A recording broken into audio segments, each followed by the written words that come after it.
بنبدأ مع حضراتكم النهارده أولى فقراتنا اللي بنتكلم فيها عن سيناء الحبيبة، وهذا الملف إنجاز التعبير اتقال عليه ملف عملاق، يعني لأنه مهم جدا، نواحي اقتصادية، نواحي اجتماعية، أمنية، داخل في ملفات مختلفة. يمكن سيناء قعدت فترة مش كلها ولكن في أجزاء منها كانت يعني لم يتم تعميرها، مش عايزة استخدم اسلوب اخر، لكن في المرحلة الاخيرة وفي الكام سنة الاخرى كان فيه اهتمام كبير قوي بنواحي كتير خاصة بهذه المنطقة. هنتكلم في هذا الملف وايه اللي تم بالفعل فيه وايه اللي منتظر خلال المراحل القادمة مع ضيفنا الاستاذ احمد زغلول نائب رئيس تحرير روزا اليوسف. صباح الخير يا فندم. صباح الورد. اهلا بحضرتك ونهارك سعيد. نهارك سعيد. نرحب بيك دايما، وخليني ابتدي مع حضرتك طبعا ب مفهوم تنمية سيناء، يعني ايه الغرض او ايه اللي بيندرج تحت هذا المصطلح بمفهوم تنمية سيناء؟ هو طبعا مفهوم تنمية سيناء هو مفهوم شامل. نعم. تنمية على كل المحاور، سواء تنمية اقتصادية، تنمية اجتماعية، تنمية الموارد اللي موجودة واستغلالها بشكل الأمثل طبعا.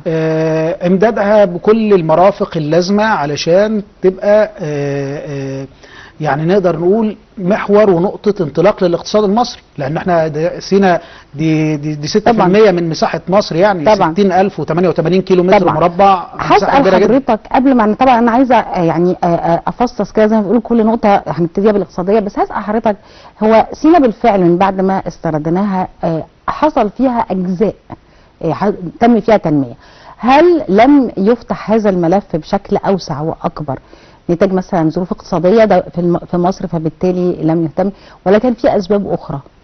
بصي، هو احنا في فتره من الفترات عشان بس نبقى يعني الصوره واضحه بشكل اكبر. تمام. في فتره من الفترات مصر ما كانش فيه اهتمام غير بمدن الدلتا، وطبعا القاهره واسكندريه اللي هي الحاجات اللي بارزه، ولذلك كنا بنلاقي دايما مطالبات في الصعيد يقول لك تنمية الصعيد ومفيش صرف صحي ومفيش كهرباء بشكل المناسب ومفيش مش عارفة ايه. سينا كانت من ضمن المناطق اللي أهملت بشكل أو بآخر. تمام. رغم كل الامكانيات اللي فيها زي كل المحافظات اللي يعني بس ما كانش عن عمد هذا الاهتمام، ولكن ده كان يعني في حاجات واخده الصداره وحاجات تانية للاسف يعني ما بتاخدش نفس الاهتمام. تمام. ولكن في الفتره الاخيره وبرغم التحدي الكبير اللي كان طبعا مواجهه الارهاب في سينا طبعا، لانه اي مكان انت بتهمليه للأسف ممكن يبقى قاعدة أو يكون مثلا مرتكز ل بؤر إرهابية صحيح. أو يعني ناس خارجة عن القانون أو غيره. إنما التنمية دايما بتجب كل هذه المسائل، لأن بتخلق فرص عمل وبتعمل حراك في المجتمع لو حد فاسد في المجتمع، بتعمل انتماء يا أستاذ، وبتعمل انتماء فعلا طبعا. وده من العناصر المهمة قوي. طيب خلينا نبتدي نتكلم عن جزء اقتصاديا اهميته. طبعا معروف ان دي ارض الفيروز ومليانه كنوز يعني طبعا. خلينا نتكلم من الناحيه الاقتصاديه، اهميه تنميه سيناء من النواحي الاقتصاديه. ما هو احنا لما طبعا بنتكلم عن تنميه سيناء الناحيه الاقتصاديه هي الشق الاهم. الشق الاهم في ناحيه النفقات اللي المفترض تنفق على المشروعات، سواء بنيه اساسيه وبنيه تحتيه، والمشروعات بقى اللي هي إقامة مجمعات صناعية وإقامة مناطق زراعية كبيرة وغيره. فحجم الإنفاق على مثلا مدار الفترة اللي فاتت، نقدر نقول ال5-6 سنين اللي فاتوا، تجاوز التريليون جنيه في الإنفاق على البنية التحتية في سينا. تمام. وده علشان نقدر نصلح، نعمل طرق ونعمل كباري ونعمل الأنفاق بتاعة قناة السويس، ودي كانت يعني قناة السويس هي المكلفة بهذه المسألة، الأنفاق.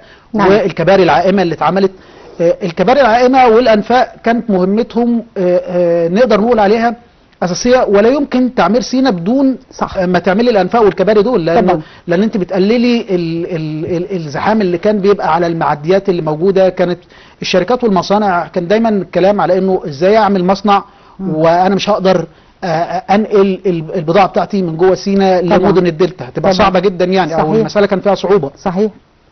ولذلك في الفترة الأخيرة في اهتمام كبير جدا من المصنعين ومن الشركات المختلفة انها تعمل استثمارات سواء في شمال سيناء او جنوب سيناء او حتى محور قناة السويس، لانه انت بقت الدنيا بالنسبة لك سهلة في مسألة العبور.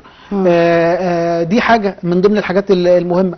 ايضا يعني تمهيد الطرق داخل شمال سيناء وجنوب سيناء ده كان برضو مهم جدا، لان انت عايزة توصلي لابعد مكان ممكن تنميه، فاذا انت لازم تعملي الطرق بالشكل الامثل. صحيح. ايضا انت كان عندك كلام كتير على المشروعات الزراعية، وانه سيناء ممكن تستغل لزراعة عدد كبير من المحاصيل، مثلا لو احنا قلنا محاصيل تبقى مثلا قمح او اي محاصيل تانية ممكن تبقى في الاطار ده، او مثلا حاجات شجرية زي الزيتون مثلا. أيوه. اشجار الزيتون ومشروعات الزيتون بتنجح هناك بشكل كبير جدا. طبعا طبيعة التربة وطبيعة الجو هناك، فكان لازم تمديها بمصدر للمية.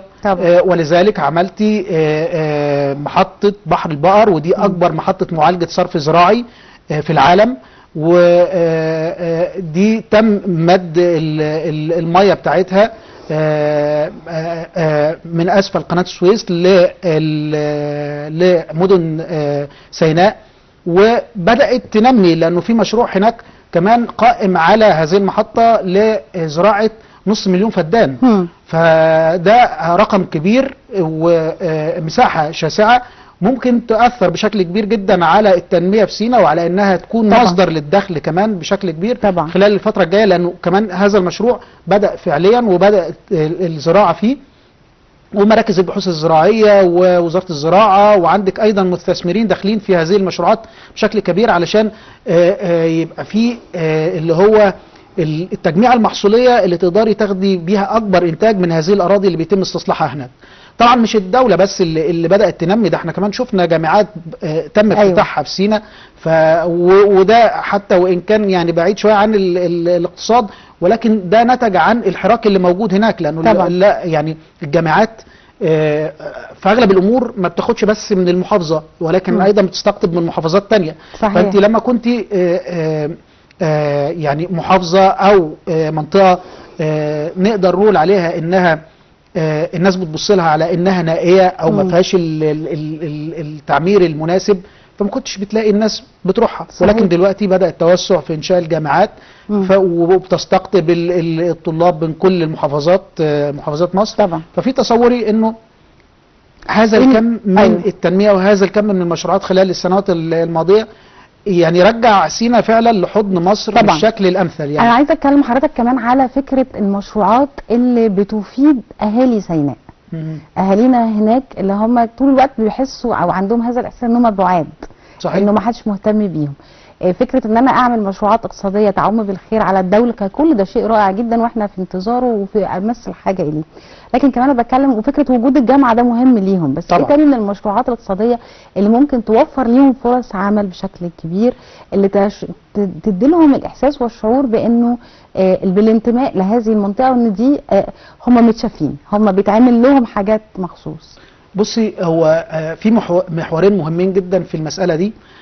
محور انك توفري سكن ملائم، وانك توفري فرص عمل بدخل مجزي بالنسبة صحيح للناس. مسألة توفير الإسكان، وزارة الإسكان وهيئة المجتمعات العمرانية الاثنين وضعوا سيناء في قلب المشروع الخاص بسكن لكل المصريين اللي كان طرحه سيادة الرئيس. نعم. وسيناء بيتم تنفيذ فيها كل المشروعات الخاصة بالإسكان المتوسط وإسكان محدود الدخل بشكل كبير جدا، وواخدة يعني حصة من هذه الوحدات كبيرة جدا. وده علشان توفري سكن ملائم بالنسبة للناس. سكن بيبقى طبعا هذه المشروعات في الفترة الأخيرة بتتسلم متشطبة وجاهزة على السكن. فدي كانت نقطة مهمة جدا طبعا. وتم توزيعها في أكتر من مدينة من مدن سيناء، وده برضو دي نقطة غاية في الأهمية. لما نتكلم على فرص العمل والدخل الخاص بالمواطنين، طبعا المشروعات الزراعية اللي احنا بنقول عليها هي مشروع، دايما المشروعات الزراعية هي مشروعات كثيفة العمالة. فدي استقطبت ناس كتيرة جدا من تمام. اهالي سينا للعمل في هذه المشروعات. ايضا عندنا في اكتر من مجمع صناعي، زي مثلا المجمع بتاع الرخام اللي تم انشاؤه والاسمنت اللي تم انشاؤه في سينا. وكمان لما نتكلم على مجمع الرخام، ففي كل الدراسات الجيولوجية بتقول انه الجبال بتاعت سينا هي يعني يمكن مثلا نقدر نقول اجود انواع الرخام اللي موجودة في العالم موجودة هناك. فطبعا مجمع صناعة الرخام اللي موجود هناك، وايضا المجمع الخاص بصناعة الاسمنت او المصنعين بتوع الاسمنت اللي قامت الدولة بانشائهم في السنوات الاخيرة. نعم. دول ايضا استقطبوا ايدي عاملة او وفروا فرص طبعا. عمل كبيرة بالنسبة للمواطنين. طبعا. عندنا محور قناة السويس، وده الأهم. محور قناة السويس بكل المشروعات اللي بتحصل فيه، نقدر نقول انه الأولوية دايما لأهالي سينا اللي موجودين في المنطقة، لأنه هذا المحور طبعا بتتنفذ فيه مشروعات صناعية كبرى ومناطق صناعية خاصة بدول تانية وغيره. فده بدأ يوفر فرص عمل كبيرة جدا لأهالي سينا، يخلي المنطقة منطقة أكثر حراكا وأكثر تفاعلا بالنسبة للاقتصاد المصري. لأنه إحنا لما بنتكلم على إن إحنا عايزين نعمل مثلا معدل نمو 4 و5% في ظل التحديات اللي موجودة، فلازم كل المناطق اللي في الدولة بكل مقدراتها الاقتصادية تشتغل بالشكل الأمثل، ونكون قادرين إن إحنا نستغل ده. ما هو أحيانا بيبقى مثلا في ثروة وموجودة تحت الأرض وما يبقاش عندنا الإمكانية إن إحنا نجيبها كويس. أيوة. لكن الدولة بتحاول توفر الإمكانية إن علشان نقدر نستغل الثروات الموجودة من خلال زي ما قلت البنية التحتية اللي تم تنفيذها، مشروعات الطرق العملاقة والأنفاق والكباري العائمة وغيرها. كل ده خلى انه في سهولة انك تتحرك. وايضا مشروعات المياه والصرف الصحي اللي تم تنفيذها ايضا بشكل مكثف، دي خلت المنطقة نقدر نعمل عليها مشروعات كبيرة، سواء مشروعات إسكان، مشروعات صناعية، أيضا المشروعات الزراعية اللي بيتم إنشائها، إمداد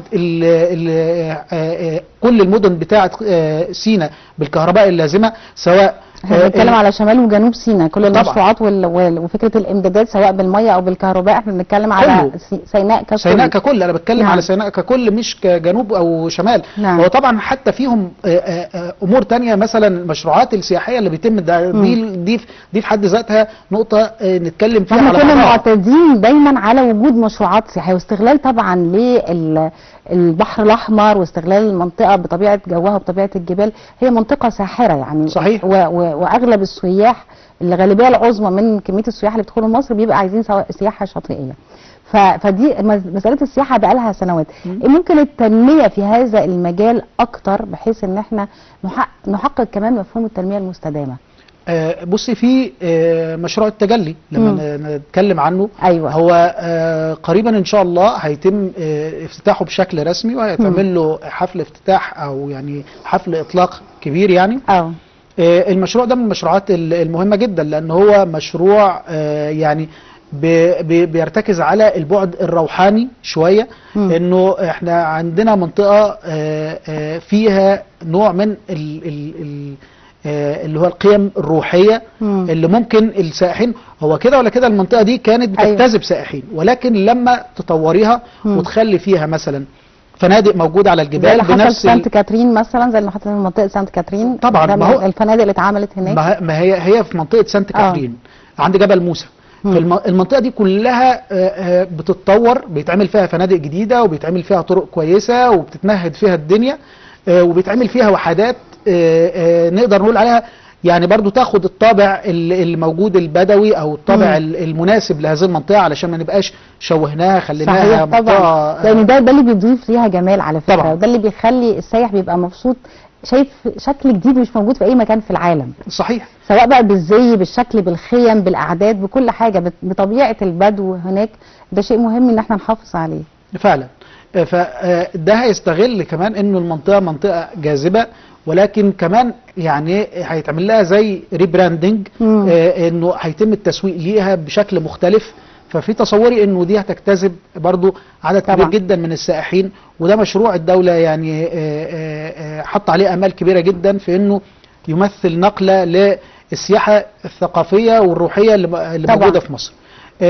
ده احد المشروعات. طبعا أيوة. احنا يعني مش هنتكلم على المشروعات الشاطئيه او المدن اللي موجوده، لانه أيوة. هي كده ولا كده بتجتذب سائحين، وفي ظل بتحقق حتى عائد اقتصادي فعلا كبير. نعم. وفي ظل وفي حتى احتياج كمان لمزيد من الفنادق علشان نحقق فكره 30 مليون 2030، وفعلا بالظبط.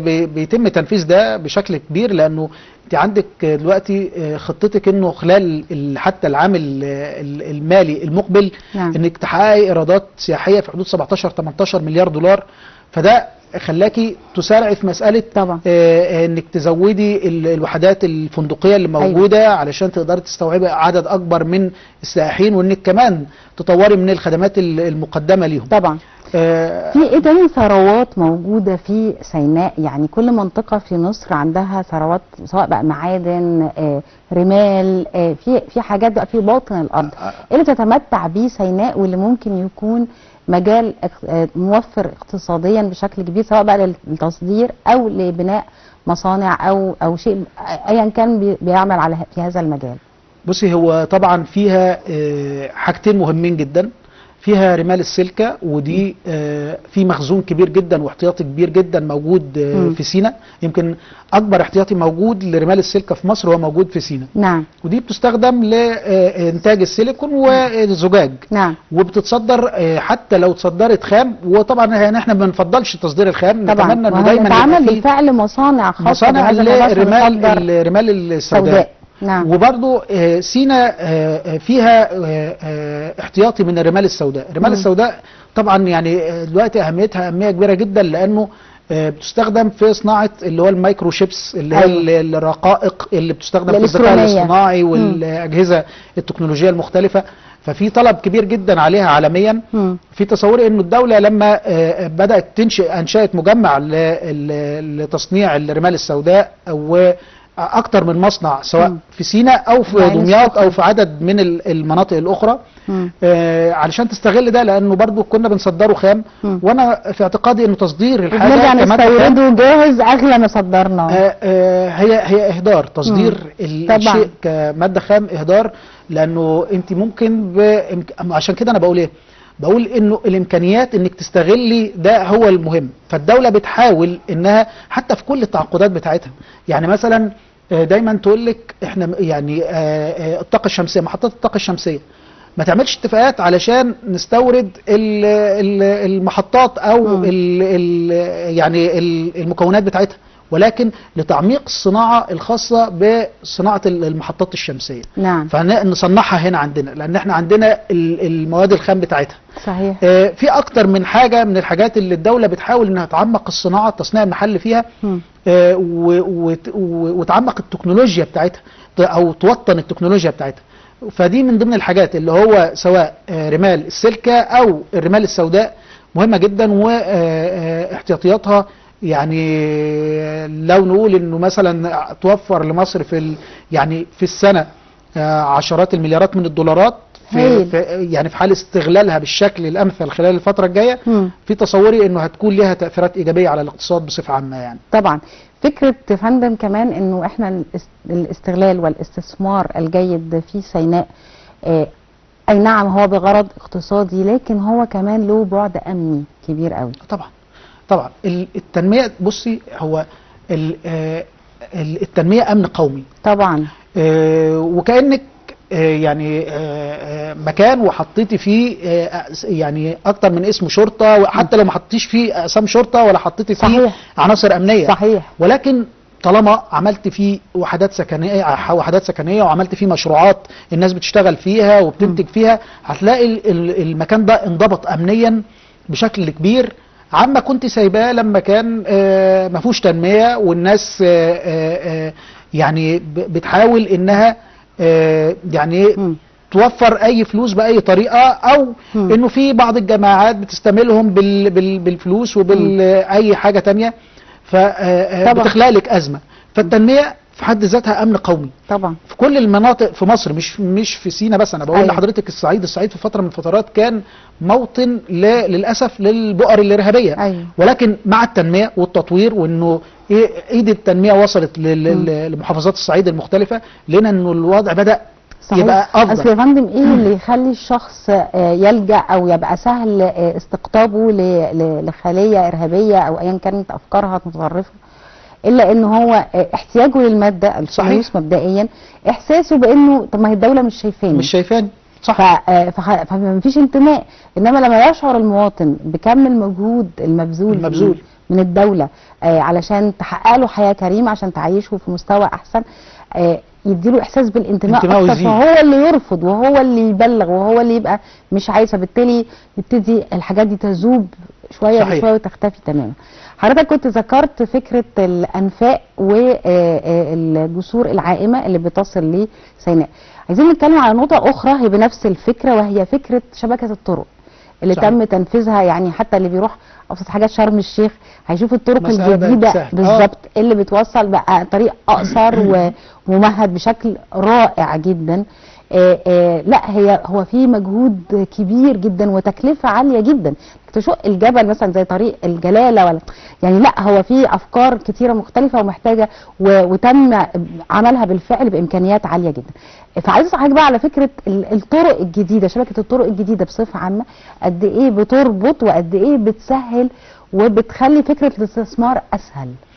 بصي يعني طبقا كمان للنسب المعلنه، فشبكه الطرق الجديده دي في بعض الاماكن في سيناء ممكن مثلا توفر اكتر من 50-60% من الوقت والجهد اللي كان بيتم اهداره او انفاقه قبل كده في انك توصلي للاماكن، سواء اماكن سياحيه او اماكن زراعيه او كل الاماكن اللي انت عايزه توصلي لها في سيناء، كان ممكن تلاقي فيه صعوبه. انا بقول لك الانفاق والكباري، انت كان في عندك المعديات وبتقعدي تستني بالدور وفي عربيات ممكن تبات بقى لتاني يوم علشان تقدر تعدي. ده حقيقة. فدي كانت عاملة أزمة. ولكن شبكة الطرق الكبيرة واللي حضرتك قلتي انه تكلفتها عالية، هي تكلفتها عالية بس الحقيقة اتنفذت في وقت قليل جدا وفي وقت كويس جدا. ليه وقت كويس جدا؟ لان هي لو اتنفذت دلوقتي، انا قلت لحضرتك انه تقريبا المشروعات بتاعت التنميه بما فيها الطرق وغيره اتكلفت حوالي تريليون جنيه على مدار سنوات ماضيه، مثلا لحد مثلا نهايه يونيو 2024. لو احنا هننفذ دلوقتي التكلفه هتبقى عامله ازاي؟ مضاعفه طبعا مع التغيرات الاقتصاديه وتغير سعر الصرف وغيره طبعا. فكل اللي اتنفذ قبل كده بارقام، احنا حتى لما بنقول دلوقتي تريليون يعني بقى الكلمه سهله شويه يعني لكن زمان لما يتقال 100 مليار او 100 مليار او مليار او غيره، رقم مليار ده كان يخض، فاهماني؟ في النهايه ما نقدرش نقول اكتر منه، او يعني ما ينفعش نقول حاجه غير تحيا مصر. طبعا حضرتك نورتنا يا فندم، بشكرك جدا استاذ احمد زغلول نائب رئيس تحرير روزا اليوسف. شكرا لحضرتك ونهارك سعيد. شكرا جزيلا. شكرا ليك. خليكم معانا مشاهدينا، لسه فقراتنا مستمره مع حضراتكم. نطلع لفاصل ونرجع لكم على طول.